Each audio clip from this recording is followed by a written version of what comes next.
दोस्तों नमस्ते।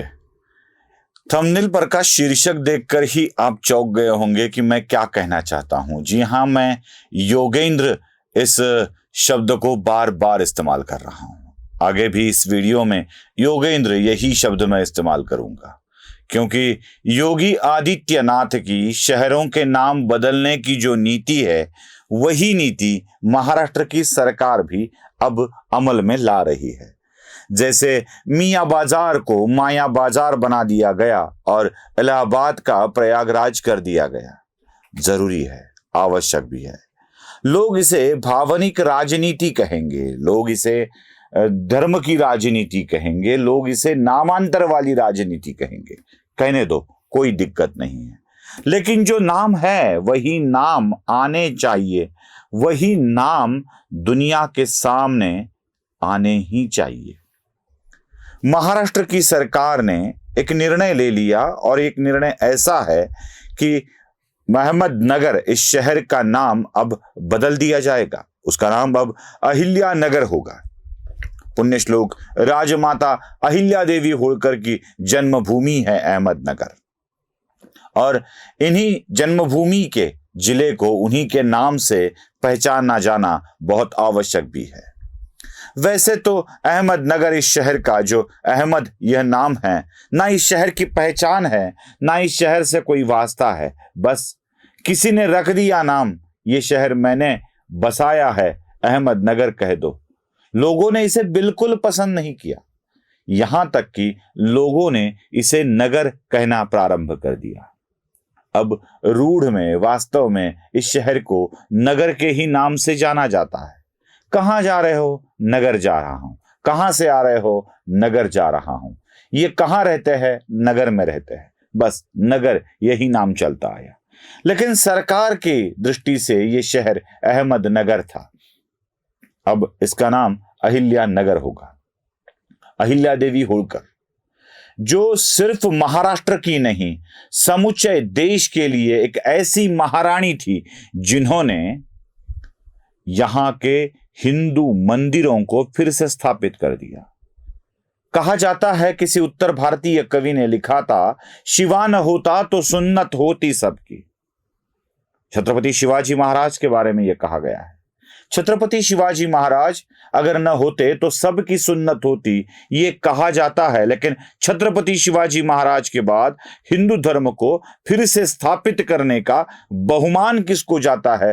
तो राजमाता पुण्य श्लोक अहिल्या देवी होळकर को जाता है। मैं तो 2 कदम आगे जाकर बात कर रहा हूं।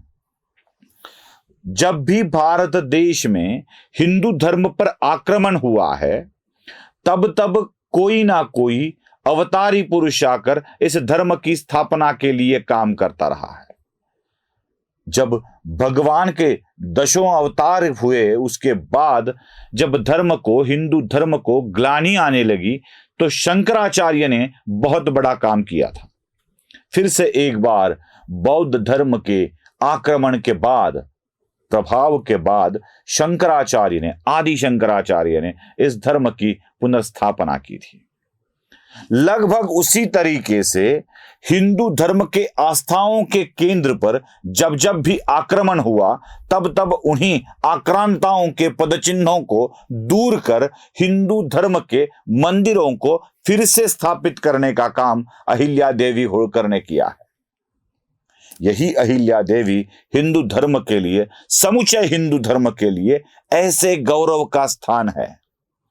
मैं अहिल्या देवी होळकर के इस कार्य को आदि शंकराचार्य के कार्य तक की तुलना कर देता हूं, क्योंकि अगर अहिल्या देवी न होती, इन मंदिरों को बसाया न जाता, तो शायद हिंदू धर्म के आस्था के सारे केंद्र ध्वस्त हो चुके होते।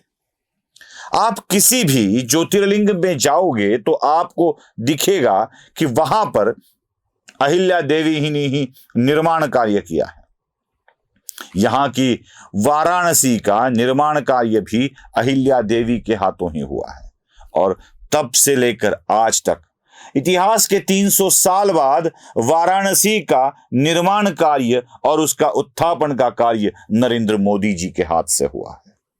अहिल्या देवी का कार्य इतना बड़ा था ही कि उनके जन्मगांव को, जन्म शहर को, जिले को अहिल्या नगर के नाम से ही पहचाना जाना आवश्यक था।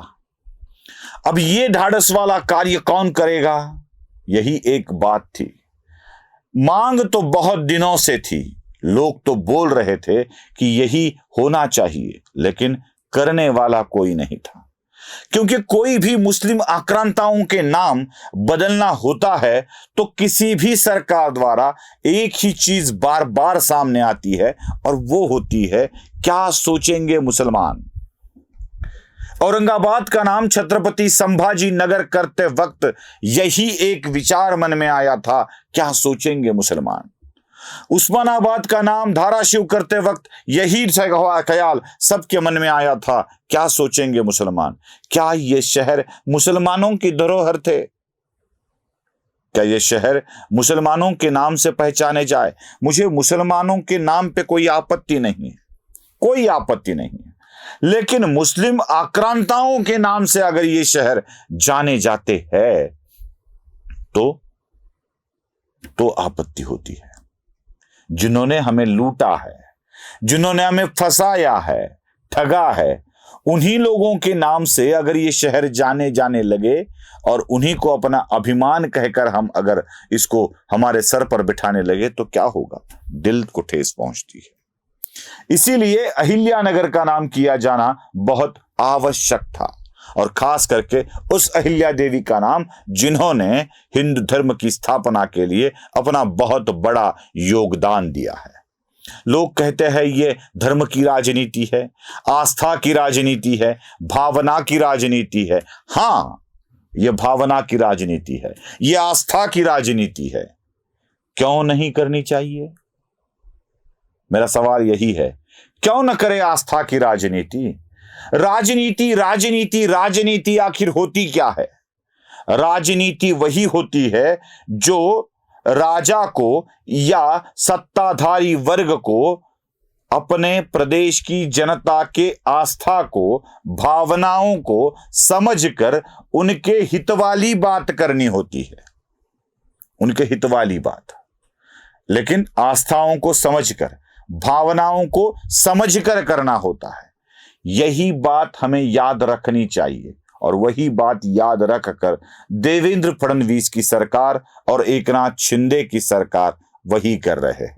इसीलिए मैंने कह दिया था कि मैंने जब लिखा योगेंद्र जी कहा था, क्योंकि योगी आदित्यनाथ का योगी और देवेंद्र का इंद्र लेकर योगेंद्र की सरकार भी कहा जा सकता है।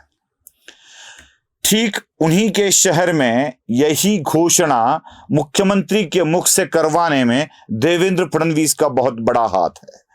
मैं उसी सभा का एक अंश आपको सुनाता हूं, सुन लीजिए। मराठी में है, मैं प्रयत्न करूंगा कि नीचे हिंदी में भी आ जाए, लेकिन आप समझ जाएंगे। सुन लीजिए वही अंश। मागणी या ठिकाणी होते की या जिल्ह्याला अहिल्यानगर म्हणून नाव दिलं पाहिजे।